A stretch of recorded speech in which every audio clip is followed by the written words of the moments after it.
facilitator is Robert Alexander, faculty counselor in the council department.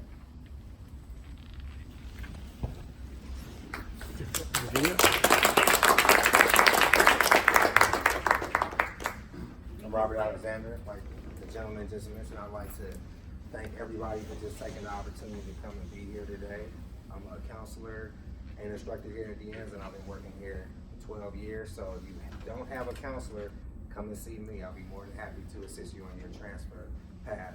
So how I got into counseling was I was once a community college student myself at Chabot Community College. I was working a bunch of different jobs, and I literally was driving past Chabot, and I saw a sign that said enroll now.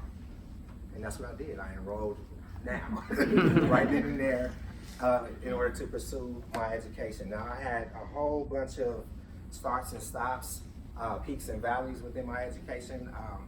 I became a father while I was at Chabot, so I definitely wanted to be the type of dad that, you know, spent time with his kid and prioritized being a parent first. So I had to kind of take a step back from school and prioritize that and figure out how to be working as a father and being a full-time student. Fast forward to where I am now, I always wanted to work at a community college. I mean, community college has the name community in it. So how I view equity in terms of doing the work that I do, in terms of assisting students, whether they be first-generation college students, students that are, you know, between the margins. I'm from East Oakland, so I've always tried to gravitate towards the students that were kind of struggling to kind of find their place here. So how I kind of came to the work that I do in terms of equity and public scholarship is, what am I doing that's going to stretch my arms beyond the walls of academia? So public scholarship to me means connecting to the community at large. So one of the things that I struggled with when I first got hired here at De Anza 12 years ago is a lot of students were coming from really good high schools. We got Mountain View, Santa Clara, Cupertino, and Sunnyvale. So I felt like how I was directing them, they probably could have gotten that from anybody. So I started seeking opportunities to work with students. We're not saying at risk anymore, we're saying at promise. So the students that are first generation college students, the students that are marginalized or underrepresented, I would gravitate towards those students and try to provide ongoing and extra support for them. So equity to me means connecting students to resources all across the campus, whether that financial aid, whether that is EOP&S, which is Extended Opportunities Programs and Services, whether it's student success retention services, whether it's just connecting them to the reading and writing center or math tutorial.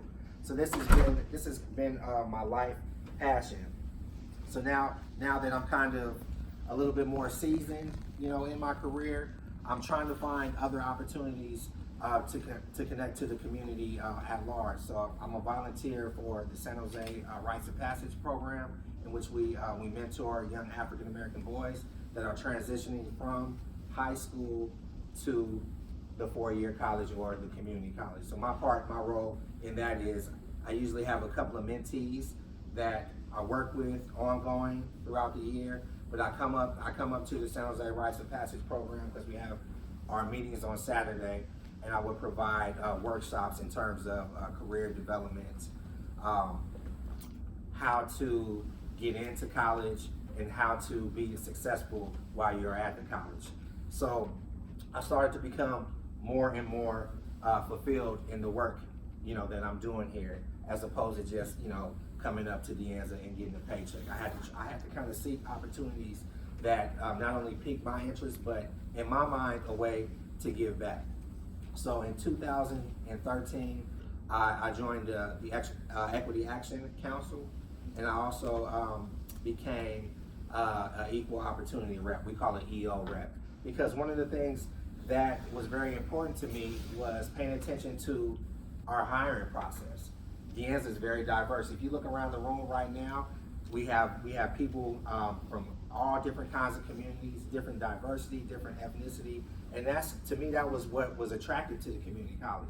So being a participant on the hiring committee I want to know that we are hiring the people that actually reflect our student body.